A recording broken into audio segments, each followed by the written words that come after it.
Prof. Baru silakan, mungkin ada pandangan lebih jauh karena ujungnya MK ini yang lebih besar, tadi Prof. Baru sempat sampaikan di segmen sebelumnya, adalah pihak yang akan memberikan kepastian soal sengketa pemilu. Ya. Apakah keputusan yang akan dibacakan MK besok ini menurut Prof. Baru bisa mengembalikan situasi menjadi kondusif dan juga mengembalikan marwah MK dan juga kepercayaan masyarakat? Ya, jadi kalau kita rajin mengikuti wawancaranya Pak Jimli, barangkali sudah bisa kita menduga tidak ada Big Bang besok. Jadi jangan banyak terlalu berharap. Jangan terlalu berharap tinggi. Ya, tidak ada Big Bang. Tetapi yang menjadi persoalan adalah apa yang dikatakan tadi itu. Hakim-hakim MK itu harus sadar betul apa tanggung jawabnya di dalam persatuan bangsa dan negara ini ke depan.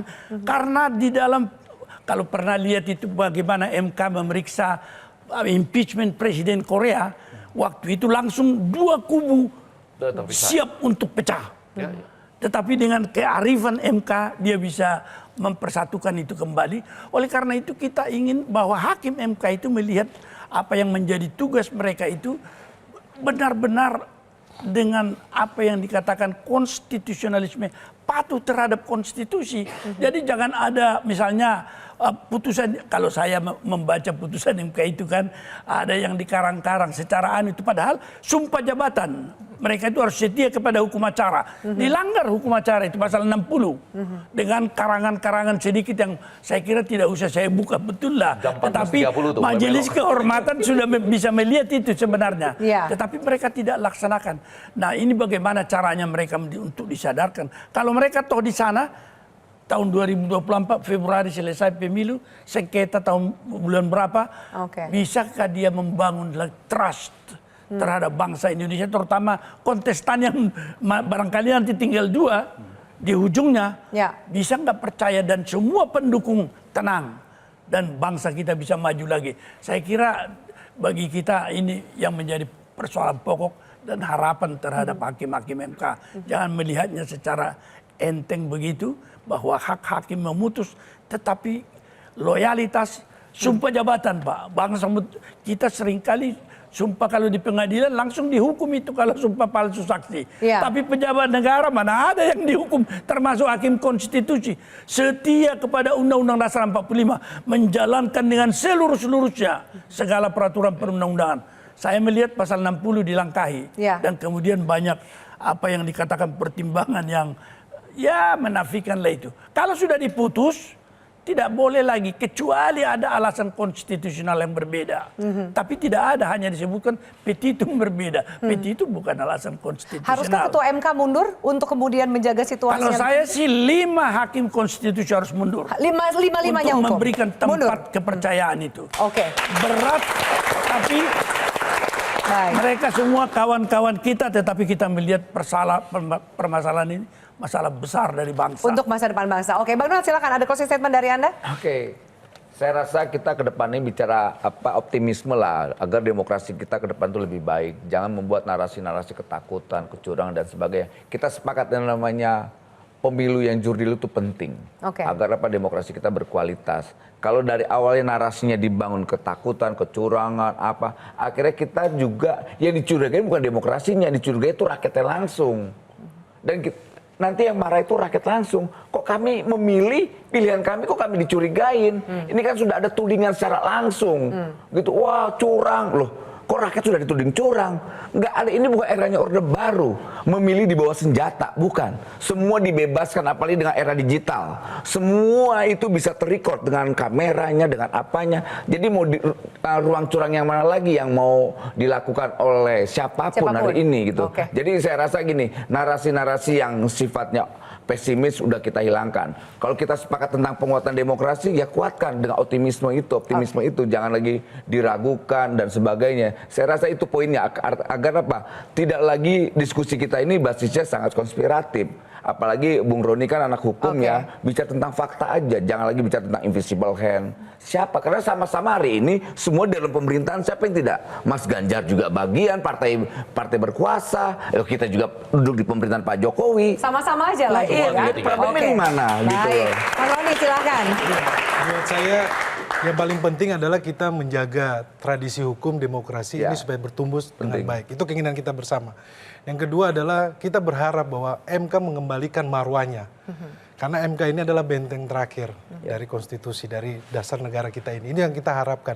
Dan saya yakin bahwa Prof. Jimli, Prof. Bintan, kemudian Prof. Wahidin itu bisa memutus secara adil. Ya. Ini untuk mengembalikan kepercayaan publik kepada Mahkamah Konstitusi. Baik. Bang Ade, silakan. Ya, kalau saya setuju ya bahwa memang pertama-tama begini, kita harus hormati keputusan yang akan dibacakan besok oleh MK ya. Kalau seandainya sampai kita menganggap bahwa hal semacam ini seharusnya tidak lagi terjadi, memang harus dipikirkan gimana caranya agar ke depan tidak ada lagi persoalan yang serupa.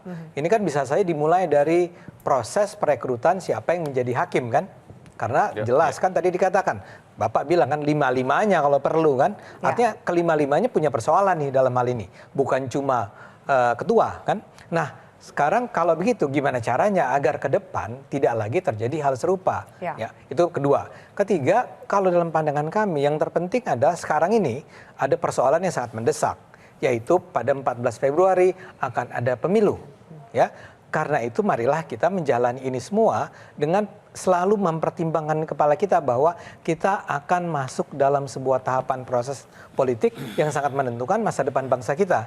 Jadi mestinya kalaupun ada kecurigaan, ada misalnya kekecewaan, ada kekhawatiran, itu jangan sampai merusak, menghancurkan, menghambat proses politik tersebut.